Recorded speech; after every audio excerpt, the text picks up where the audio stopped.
Time வந்து morning 6 o'clock ஆக போகுது. இப்போ தான் எழுந்தேன். எழுந்து ப்ரஷ் பண்ணிவிட்டு ஃபேஸ் வாஷ் பண்ணிவிட்டு வந்திருக்கேன்.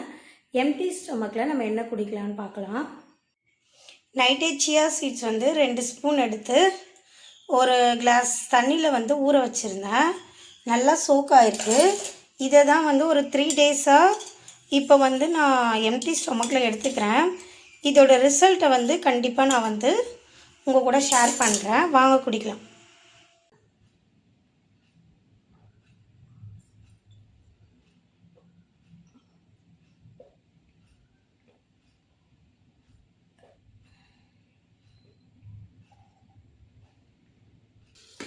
நைட்டே வந்து நான் பச்சை பயிறு ஊற வச்சுருக்கேன். பசங்க ஸ்நாக்ஸுக்கு ப்ளஸ் நான் வந்து ஒரு வாக்கிங் போயிட்டு ஒரு 11 மணிக்கு வந்து சாப்பிட்றதுக்காக. இன்றைக்கி வந்து லஞ்சுக்கு வந்து புதினா ரைஸ் தான் பண்ண போகிறேன். அதுக்கு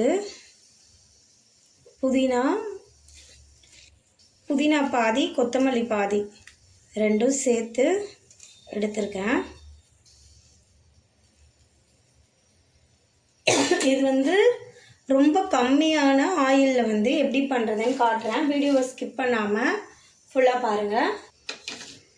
புதினா கொத்தமல்லி எடுத்திருக்கேன். இது கூட ஒரு துண்டு இஞ்சி எடுத்திருக்கேன்.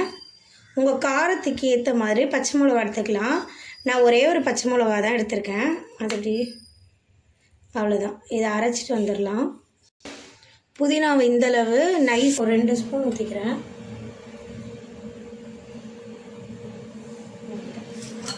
அதை நல்லா இப்படி ஸ்ப்ரெட் பண்ணி விட்டிங்கன்னா உங்களுக்கு எல்லா இடமும் போகும்.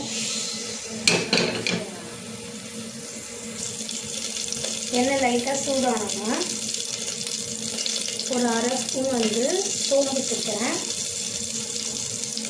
ஒரு 1/4 ஸ்பூன் சீரகம்.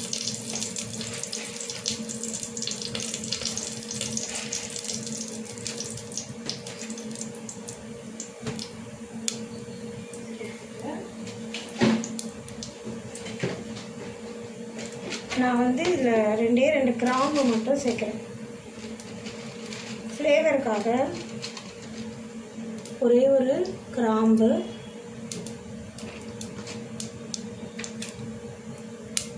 ஒரே ஒரு துண்டு பட்டை, ஒரு வெங்காயம் நான் அரிஞ்சு வச்சுருக்கேன். அதை ஆட் பண்ணிக்கலாம். ஒரே ஒரு சின்ன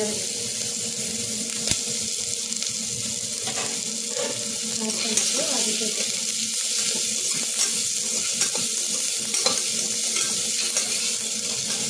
வெங்காயம் கண்ணாடி பதம் வந்தோன்னா ஒரு தக்காளி போட்டு நல்லா வதக்குறேன். தக்காளி கொஞ்சம் நல்லா மசிச்சு வரணும்.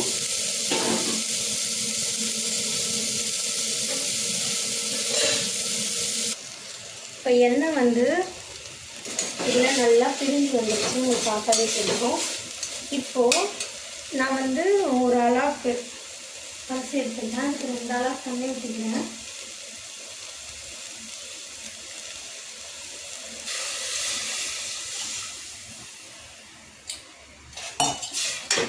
தண்ணி ஊற்றிட்டேன்.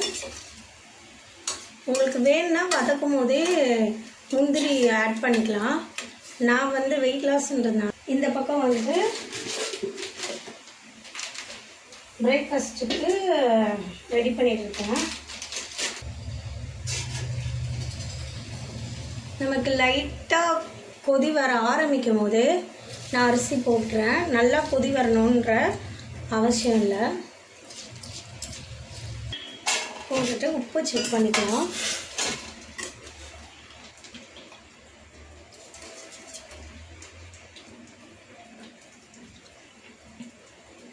உப்பு வந்து கொஞ்சம் அதிகமாகவே தான் இருக்கணும். ஏன்னா அரிசிக்கு அப்போ தான் கரெக்டாக வரும்.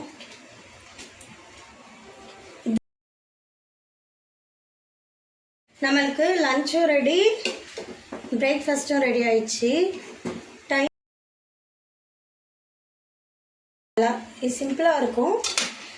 லஞ்ச் பாக்ஸுக்கு நல்லாயிருக்கும். கண்டிப்பாக ட்ரை பண்ணி பாருங்கள்.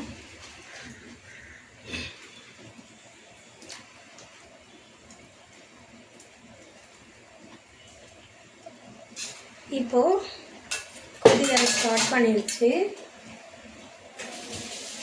நான் மீடியம் ஃப்ளேமில் வச்சுட்டு 2 விசில் விட்டு ஆஃப் பண்ணிக்கிறேன்.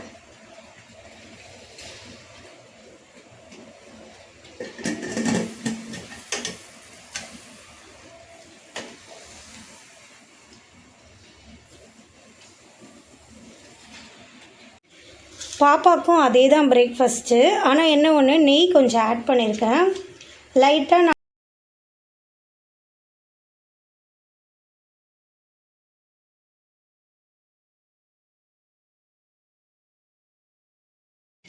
பாப்பாவுக்கு இன்றைக்கி புதினா ரைஸ் தான் வந்து லஞ்சுக்கு பண்ணியிருக்கேன். நானும் அதையே வந்து கொஞ்சம் எடுத்து வச்சுருக்கேன். தொட்டுக்க வந்து மீல் மேக்கர் வந்து ஃப்ரை மாதிரி பண்ணியிருக்கேன். அதே தான் நம்மளுக்கும் மதியானம் லஞ்சு.